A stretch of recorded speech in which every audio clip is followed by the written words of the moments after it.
அஸ்ஸலாமு அலைக்கும் வரஹ்மத்துல்லாஹி வபரகாத்துஹு. Welcome to Tamil Islamic remedy. இன்னைக்கு நம்ம வீடியோல ஒரு திக்கரை பத்தி தான் பார்க்க போறோம். இந்த திக்கரை ஓதுறதுனால பல்வேறு நன்மைகள் இருக்கு. ஒருவர் தன்னோட அந்தஸ்து சுவனத்துல உயரணும்னு ஆசைப்பட்டாருன்னா அவர் இந்த திக்கரை ஓதுறது சிறந்ததா இருக்கும். ஷைத்தானோட ஷர்ரில் இருந்து காவல் கிடைக்கவும் இந்த திக்கர் உபயோகமா இருக்கும். நரக நெருப்பு நம்ம உடம்ப தீண்டாம இருக்க இந்த ஒரு திக்கர் போதுமானது. இன்னும் பல நன்மைகள் இந்த ஒரு திக்கருக்கு இருக்கு. இந்த திக்கரை பத்தின ஹதீஸை இப்ப நாம பார்க்கலாம்.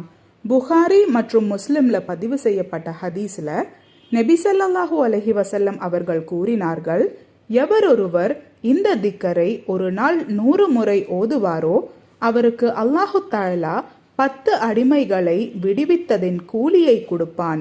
மேலும் அவருடைய ஏடில் 100 நன்மைகள் எழுதப்பட்டு 100 தீமைகள் அழிக்கப்படும். மேலும் அந்த நாள் முழுவதும் ஷைத்தானின் ஷர்ரில் இருந்தும் அல்லாஹு தஆலா அவருக்கு பாதுகாப்பு கொடுப்பான். ஒரு அடிமையை நம்ம விடுதலை செய்தோம்னா அல்லாஹு தஆலா நமக்கு எவ்வளோ நன்மை கொடுப்பான்னு நபி ஸல்லல்லாஹு அலைஹி வஸல்லம் அவர்கள் நமக்கு கற்று தந்திருக்காங்க. இந்த ஹதீஸும் புகாரி மற்றும் முஸ்லிம்ல பதிவு செய்யப்பட்டிருக்கு. எவரொருவர் முஸ்லிமான ஒரு அடிமையை விடுவிப்பாரோ அவர் விடுதலை செய்த அடிமையின் கை, கால் மற்றும் உடம்பின் மற்ற பாகங்களுக்கு ஈடாக விடுவித்த அந்த நபரின் கை, கால் மற்றும் உடம்பின் மற்ற உறுப்புகளை அல்லாஹு தஆலா நரக நெருப்பிலிருந்து பாதுகாப்பான் என்று நபி ஸல்லல்லாஹு அலைஹி வஸல்லம் அவர்கள் கூறினார்கள். அப்போ யோசிச்சு பாருங்க, இந்த ஒரு சிறிய திக்கரை நம்ம 100 முறை ஓதுனாலே அல்லாஹு தஆலா நமக்கு நரக நெருப்பில இருந்து பாதுகாப்பு கொடுப்பான். 100 நன்மைகள் நம்ம ஏடுல எழுதப்பட்டு 100 தீமைகள் அழிக்கப்படும். அது மட்டும் இல்லாம ஷைத்தானோட ஷர்ரில் இருந்தும் அல்லாஹு தஆலா நமக்கு பாதுகாப்பு கொடுப்பான்.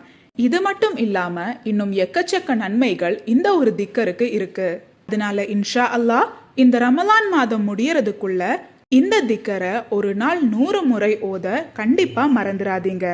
இந்த ரமலான் மாதம் நம்ம ஒரு அமல் செஞ்சாலே அல்லாஹு தஆலா அதை 70 மடங்கு நன்மைகளை நமக்கு கொடுப்பான். அந்த திக்கர் லா இலாஹ இல்லல்லாஹு வஹ்தஹு லா ஷரீக லஹு லஹுல் முல்கு வலஹுல் ஹம்து வஹுவ அலா குல்லி ஷைஇன் கதீர்.